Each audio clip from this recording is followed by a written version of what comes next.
ஜூலை 30. புனித Peter கிறிசலோகோஸ். Italy நாட்டில் Imola பகுதியில் வாழ்ந்த இறைபக்தி நிறைந்த குடும்பத்தில் கிபி 380ஆம் ஆண்டு பிறந்தார் பீட்டர் கிறிசலோகோஸ். ஆயர் கொர்னேலியுஸ் அவர்களின் திருக்கரங்களால் திருமுழுக்கு பெற்ற இவர் சிறுவயது முதல் இறைபக்தியில் சிறந்து விளங்கினார். ஆயர் கொர்னேலியுஸ் அவர்களின் உதவியினால் கல்வி பயின்ற பீட்டர் தன்னை இறைவனுக்கு அர்ப்பணிக்க விரும்பி திருத்தொண்டராக அருட்பொழிவு பெற்றார்.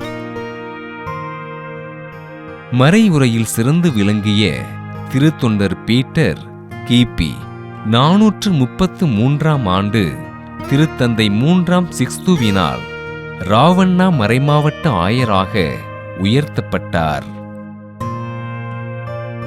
அக்காலத்தில் ஆண்டவர் இயேசு இறையியல்பு மட்டும் உடையவர் என்ற தப்பறை போதிக்கப்பட இதனை கடுமையாக எதிர்த்த பீட்டர் கிறிசலோகோஸ் ஆண்டவர் இறையியல்பும் மனித இயல்பும் கொண்டவர் என்று உறுதியோடு கூறினார். திருத்தந்தை 1ஆம் சிங்கராயரின் ஆலோசகராக பணியாற்றிய பீட்டர் திருச்சபையின் கோட்பாடுகளை மக்களுக்கு புரியும்படியாக எடுத்துரைத்தார். ஆண்டவர் இயேசுவிடம் பக்தியோடு இருந்து தம் மறையுறையினால் மக்களை வசப்படுத்திய பீட்டர் கிறிசலோகோஸ் கிபி 450ஆம் ஆண்டு விண்ணகமடைந்தார்.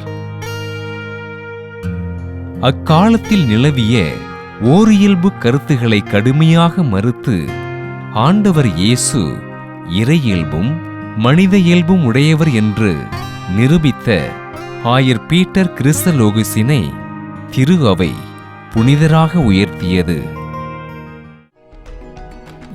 புனித பீட்டர் கிறிசலோகோஸ் திருவிழாவினை கொண்டாடுகின்ற நாம் ஆண்டவரின் அன்பினை உணர்ந்து அவரிடம் உறவாட முயற்சிப்போம்.